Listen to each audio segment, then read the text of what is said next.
दहीहंडी किंवा गोपाळकाला हा सण, हा उत्सव आम्हा सगळ्यांना परिचयाचा आहे आणि मुळात जे मुंबईकर आहेत त्यांना या सणाबद्दल जरा जास्तच एक जवळीक किंवा आस्था असते, तशी ती एक प्रेमभावना आहे.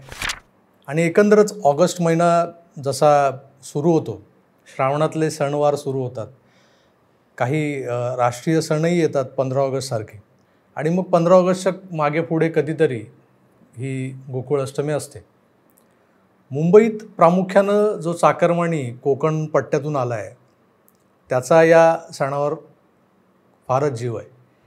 आणि महाराष्ट्रातल्या कानाकोपऱ्यातून मुंबईत स्थायिक झालेले सगळे जे 18 पगड जाती जमातीतले लोक आहेत त्यांनी फार पूर्वापार म्हणजे अगदी 60च्या दशकापासून मुंबईत गोपाळकाला हा सण फार मोठ्या जोशात आणि जल्लोषात साजरा करायला सुरुवात केली होती. म्हणजे अगदी मुंबईतला गणेशोत्सव जसा ग्लॅमरच झाला काही कालानंतर, म्हणजे 70च्या उत्तरार्धात आणि 80च्या सुरुवातीला गणेशोत्सवाला एक ग्लॅमर आलं. ते ग्लॅमर पूर्वी या गोपाळकाल्याला होतं. अगदी ब्लफ मास्टर या 68-69 साली आलेल्या सिनेमातलं ते गाणं गोविंदा आला रे शम्मी कपूरचं, ते गाणंही गिरगावात चित्रित झालं होतं.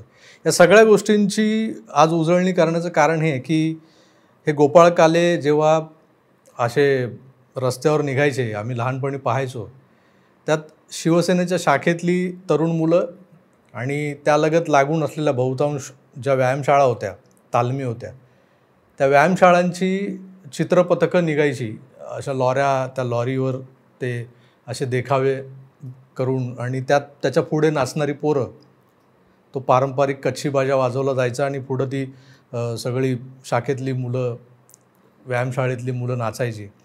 आणि मग गल्लीच्या नाक्यावर जिथे जिथे ते फिरत जायचे तिथे त्यांच्यासाठी वाट पाहत असलेली जी हंडी असायची ती 7, 8, 9 थर लावूनही ती फोडली जायची. आणि तो सगळा हंडी फोडण्याचा, तो थरांवर थर लावण्याचा जो थरार होता, तो याची देही याची डोळा अनुभवायला फारच मजा यायची. असं सारं बालपण आम्ही गिरगावात खेतवाडीत अनुभवलेलं असल्यामुळं ती जी मजा आहे गोपाळकाल्याची ती हल्ली दिसत नाही. कारण क्रेनला लटकावलेली हंडी हवी तेवढी खाली वर करून सलामी दिली, 2, 4, 5, 6 थर लावले आणि सलामी दिली की संपलं सगळं. असं सगळं जे आता जे चाललेलं असतं, जो प्रोफेशनलिझम आला आहे या सगळ्या दहीहंडीच्या उत्सवी वातावरणात, तो कुठेतरी खटकतो मनालाही नजरेलाही. भलेही या सगळ्या दहीहंडी पथकांना किंवा या गोपाळकाल्याला खेळाचा दर्जा दिला गेला आहे सरकारकडून, त्याला विमा संरक्षण कवचही दिलं गेलेलं आहे. हे सगळं बाजूला ठेवलं तर या सगळ्या गोष्टी घडत असताना, म्हणजे हा सण साजरा होत असताना, जे मी म्हणालो ना त्याला जे काही वेगळं ग्लॅमर आलं आता, म्हणजे तिथे गौतमी पाटीलसारखी एक नर्तकी नाचवली जाते, सिने नटनट्यांना आणलं जातं, ते 5 मिनटं येऊन ठुमके मारतात, निघून जातात, त्यांच्यासाठी लाखो रुपये खर्च केले जातात आयोजकांकडून. हे एकंदर सगळं स्वरूप सध्याच्या गोपाळकाल्याचं आहे. आणि अशा ठिकाणी राजकीय पुढारी जे इच्छुक असतात, ते जे प्रस्थापित असतात, ते सारेच अशा या स्टेजवर आपली उपस्थिती लावत असतात. मग काही मंडळींचे जे काही गोपाळकाले आहेत, दहीहंडी उत्सव मंडळ आहेत, तिथे काही राजकीय मंडळींना बोलावलं जातं, नेत्यांना बोलावलं जातं. काही आमदार असतात, खासदार असतात, काही प्रस्थापित नेते असतात, ज्यांच्या येण्यानं त्या दहीहंडीला राजकीय वलय प्राप्त होतं. मुंबईत तर हे आपण चित्र सर्रास बघतो. पुण्यातही आता मोठ्या प्रमाणात असे उत्सव साजरे केले जात असताना कोथरूडसारख्या भागात, कोथरूड विधानसभा म्हटल्यावरती तुमच्या नजरेसमोर येतात ते चंद्रकांतदादा पाटील, राज्याचे उच्च व तंत्र शिक्षण मंत्री आणि पुण्याचे माजी पालकमंत्री. आता कोथरूड, चंद्रकांतदादा पाटील आणि इतर वादविवाद, ही सगळी समीकरणं आपण जरा बाजूला ठेवली तर दहीहंडी आणि चंद्रकांतदादा पाटील हे मागच्या 2 दिवसांपासून जे काही नव्याने पकवलं जाणारं, शिजवलं जाणारं जे प्रकरण आहे त्यावरच मी आज बोलणार आहे. तेव्हा कुठेही जाऊ नका आणि पाहत राहा आपलं आवडतं यूट्यूब चॅनल आकार DG9. मित्रांनो नमस्कार. दहीहंडी आणि बाकीची सारी समीकरणं मी तुम्हाला माझ्या ह्या इंट्रोमधून सांगितलीच आहेत व्हिडिओच्या सुरुवातीला. मुळातच चंद्रकांतदादा पाटील आणि कोथरूड विधानसभेतलं दहीहंडीचं एक व्यासपीठ, एक स्टेज, जिथं चंद्रकांतदादा पाटलांचा सत्कार झाला. आणि सत्कार झाला कुणाच्या हस्ते तर कुख्यात गुंड, हिस्ट्री शीटर पुण्यातला गजा मारणे याच्या हस्ते. आणि तो सत्कार झाला, दादांनी तो सत्कार स्वीकारला, त्याची बातमी झाली. बातमी व्हायलाही 24 तास लागले बरं का. लगेच तातडीनं इथे लाईव्ह सुरू आहे आणि इकडे गदारोळ माजला असं काही नाही. कुख्यात गुंड गजा मारणे आणि त्याने एका आमदाराचा सत्कार करावा हे थोडंसं नजरेला, मनाला, आपल्या सद्सद विवेक बुद्धीला खटकणारंही आहे. आणि ते खटकायला आपल्याला फारसा वेळ लागायला नको. पण हे खटकतं केव्हा? जेव्हा काहीतरी परस्पर संबंध लावला जातो, काही हेतुपुरस्सर गोष्टी त्यात आणल्या जातात, काही ओढल्या जातात, त्यानंतर असे संबंध लावले जातात आणि मग ते खटकतं. आणि खटकायला कदाचित कधीकधी 24 तास, 25 तास, 48 तासही लागू शकतात. तसंच दादांच्या बाबतीत झालं आहे. चंद्रकांतदादा पाटील त्या गजा मारणेच्या दहीहंडी उत्सवाच्या स्टेजवर गेले. तिथे त्यांचा सत्कार झाला, तोही गजा मारणेच्या हस्ते.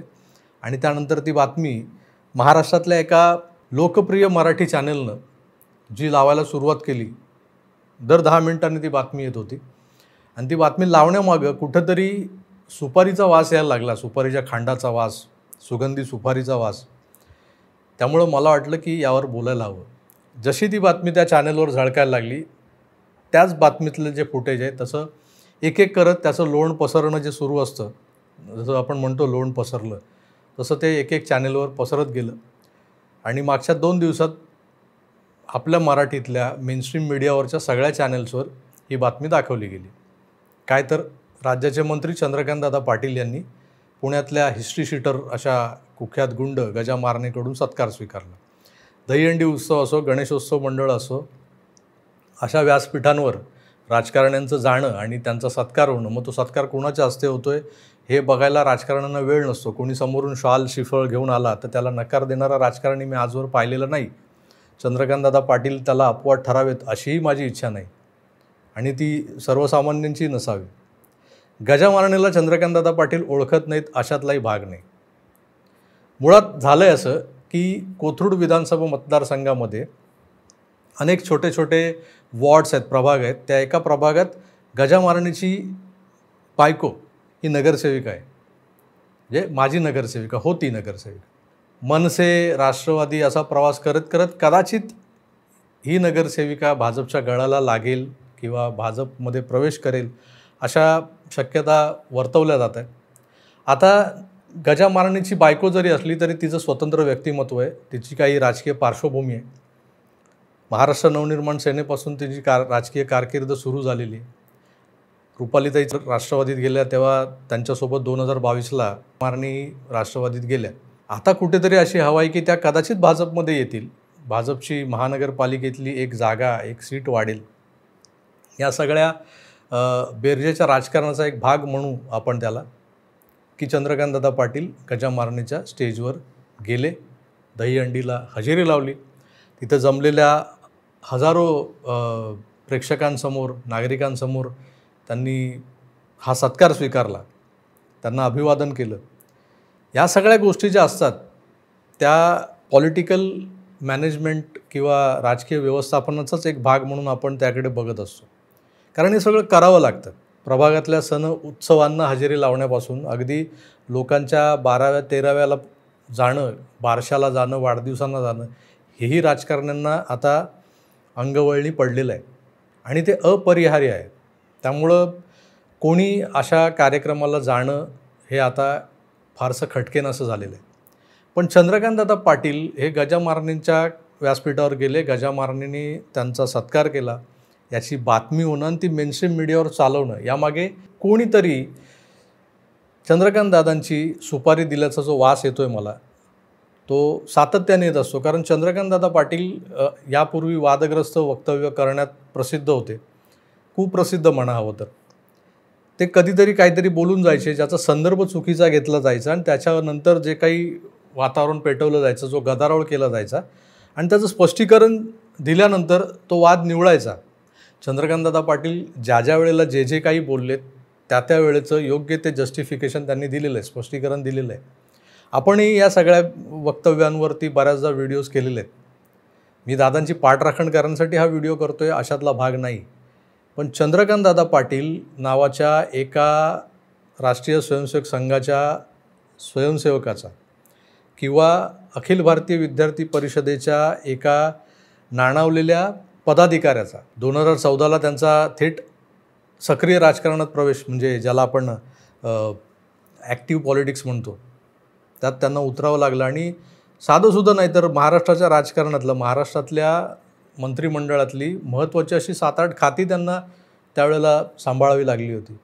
अचानक महाराष्ट्राच्या राजकारणामध्ये संघ परिवारातल्या एका शाखेचा कोणीतरी पदाधिकारी येतो आणि राजकारणात तो थेट देवेंद्र फडणवीसांनंतर 2 क्रमांकाचा नेता बनतो महाराष्ट्र भाजपाचा. हे कोणाला खटकतं आहे का? कोणाच्या पोटात दुखतं आहे का या सगळ्या गोष्टींमुळे? किंबहुना मी असंही म्हणेन की चंद्रकांतदादा पाटील आणि अमित शहा यांचे जे काही संबंध आहेत त्या संबंधांबद्दल कुणाच्या मनात काहीतरी किलमिश आहे का? त्यातून काही कुणाची पोटदुखी निर्माण झाली आहे का? आणि त्यातून नंतर ही सगळी सुगंधी सुपारी वाटली जाते का? हाही विचार मनात डोकावतो. हा एकच प्रसंग नाही आहे मित्र. गजा मारणे हा कुख्यात गुंड आहे, हिस्ट्री शीटर आहे, सगळं आपण मान्य करू. पण चंद्रकांतदादा पाटील हे राजकारणी गजा मारणेला भेटणारे पहिले राजकारणी होते का? गजा मारणेकडून शाल श्रीफळ स्वीकारणारे चंद्रकांतदादा पाटील हे पहिले राजकारणी किंवा पहिले मंत्री किंवा भारतीय जनता पक्षाचे पदाधिकारी होते का? तर नाही. भारतीय जनता पक्षासकट अनेक पक्षांमधले राजकारणी, नेते, आमदार, खासदार यांचा गजा मारणेने सत्कार केलेला आहे. आता त्या सगळ्यांचे फोटोज, त्यांच्या व्हिडिओज, त्यांची नावं, ही संपूर्ण यादी माझ्याकडे तयार आहे. पण काय आहे की हा जो काही राजकारणातला हमामखाना आहे ना, त्या हमामखान्यात सगळेच नंगे असतात, नागडे असतात. या नागड्यांचे कपडे पुन्हा मी उतरवणं आणि ते तुम्हाला दाखवणं मला सोयीस्कर वाटत नाही, संयुक्तिक वाटत नाही आणि माझ्या सदसद विवेकबुद्धीला पटतही नाही. कारण या हमामखान्यामध्ये सगळेच नंगे आहेत की त्यांची राजकीय अपरिहार्यता म्हणून ते गजा मारणेला भेटतात, गजा मारणेच्या खांद्यावर हात ठेवून फोटो काढतात. गजा मारणे कधी त्यांना हार घालत असतो, कधी गजा मारणे त्यांच्या अंगावर शाल पांघरत असतो. हे सारे फोटो आपल्याला गुगल केलं तर मिळू शकतील. आणि तसे फोटो जे माझ्याकडे आहेत ते मी आता या व्हिडिओच्या माध्यमातून तुमच्यासमोर सादर करणं हे मला पटत नाही, म्हणून मी ते तुम्हाला दाखवत नाही. पण चंद्रकांतदादा पाटील दहीहंडीच्या उत्सवाच्या निमित्तानं एका भाजपमध्ये प्रवेश करू इच्छिणाऱ्या भावी नगरसेविकेच्या व्यासपीठावर जाणं आणि त्यांचा सत्कार, त्या नगरसेविकेचा पती, मग तो हिस्ट्री शीटर गुंड गजा मारणे असला, हा एक योगायोगही असू शकतो, आणि त्याने तो सत्कार केला, तर त्याचा एवढा मोठा बाऊ करून तो प्रसारमाध्यमांनी अशा पद्धतीने दाखवला आहे की गजा मारणे नाही तर चंद्रकांतदादा पाटील हेच मोठे हिस्ट्री शीटर आहेत. मित्रो, चंद्रकांतदादा पाटलांच्या बाबतीत ही पहिलीच वेळ नाही आहे हे आपण मान्य करू. आणि त्यांनी अगदी आता ह्या अधिवेशनाच्या सुरुवातीला जे गेस्चर दाखवलं होतं त्यावरही ज्या पद्धतीनं मीडियानं जो गदारोळ उठवला होता त्यावरही आपण एक नजर टाकली पाहिजे. अंबादास दानवे या विरोधी पक्ष नेत्याला, तो शिवसेना उभाटा गटाचा आमदार आहे, आणि त्याला चंद्रकांतदादा पाटलांनी चॉकलेट दिलं, यावरून किती मोठा गदारोळ माजवला होता माध्यमांनी, आपण पाहिलं आहे. खरं तर त्याचं स्पष्टीकरणही चंद्रकांतदादांनी त्यांच्या एका मुलाखतीत दिलेलं आहे की संसदीय कार्यमंत्री म्हणून ज्या वेळेला विधानसभेचं अधिवेशन सुरू होत असतं तेव्हा संसदीय कार्यमंत्री हा प्रत्येक पदसिद्ध अधिकाऱ्याकडे जातो. त्यात विरोधी पक्षनेता, विधान परिषद आणि विधानसभा या दोघांनाही तो भेटतो, त्यांना या अधिवेशनाच्या शुभेच्छा देतो आणि तेव्हा एखादा 2-4 फुलं किंवा पुष्पगुच्छ देण्याची एक प्रथा आहे आपल्या विधिमंडळाची. ती प्रथा मोडीत काढून दादांनी फुलांचा अपव्यय टाळावा, त्या बुकेवरचा खर्च जो आहे तोही टाळावा, यासाठी त्यांनी एक 50 रुपयाचं चॉकलेट, 100 रुपयाचं चॉकलेट देण्याचा प्रघात मागच्या कित्येक वर्षांपासून पाळला आहे, जेव्हापासून ते संसदीय कार्यमंत्री झालेत तेव्हापासून. आणि त्यांना जे ओळखतात, किंबहुना त्यांनी त्यांच्या मुलाखतीतही सांगितले की त्यांच्या बॅगेत नेहमीच 10-12 चॉकलेट्स असतात. कोणी भेटलं की त्याला देतात आणि चॉकलेट बाळगतात जे लोक आपल्या बॅगेत. ते कशासाठी बाळगतात हे तुम्हाला मला नव्यानं सांगायला नको. कदाचित लो शुगरचा प्रॉब्लेम असणारे बरीच मंडळी आहेत राजकारणातली, त्यांच्याकडे त्यांच्या बॅगेतही असं काहीतरी गोड असतं, तर त्यातूनही असावं. त्यामुळे आपल्यासोबत असलेलं चॉकलेट कुणाला तरी देणं आणि त्यातून एक सद्भावना व्यक्त करणं, हा सुद्धा राजकारणातला दंडक मोडला किंवा शिवसेना, उबाटा गट आणि भारतीय जनता पक्ष यांच्यात जे वितुष्ट आहे आणि ते वितुष्ट असतानाही भारतीय जनता पक्षातला एक मंत्री उबाटा गटातल्या काही नेत्यांशी अशी सलगी करतो, असे वेगवेगळी त्याला परिमाणं लावून टीकेची झोड उठवणं, हे काही मीडियाने जे त्यावेळेला आरंभलं होतं तेव्हाही त्या गोष्टीकडे बघताना मला त्या सुगंधी सुपारीचा वारंवार वास येत होता. आता याला मी सुवास म्हणणार नाही, ती भले सुपारी सुगंधी असली तरी ती खाल्ल्यानंतर तुमच्या मुखातून अगदी सुगंध येतो, पण त्याला सुवास म्हणणं चुकीचं ठरेल, कारण ही सुपारी वेगळी. ही सुपारी चंद्रकांत दादा पाटलांचं पॉलिटिकल करिअर संपवण्यासाठी दिली गेलेली सुपारी वाटते मला.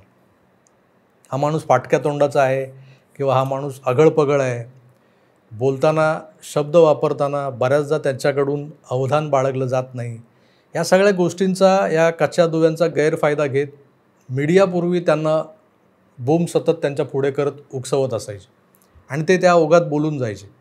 पण त्यांनी मागच्या एक 6-8 महिन्यात एक बऱ्यापैकी स्वतःवर नियंत्रण मिळवलं, एक अवधान बाळगलं आहे की असे कुठलेच लूज टॉक्स करायचे नाहीत, काही अगळपगळ बोलायचं नाही. फार मोजून मापून आता ते बोलायला लागले आहेत.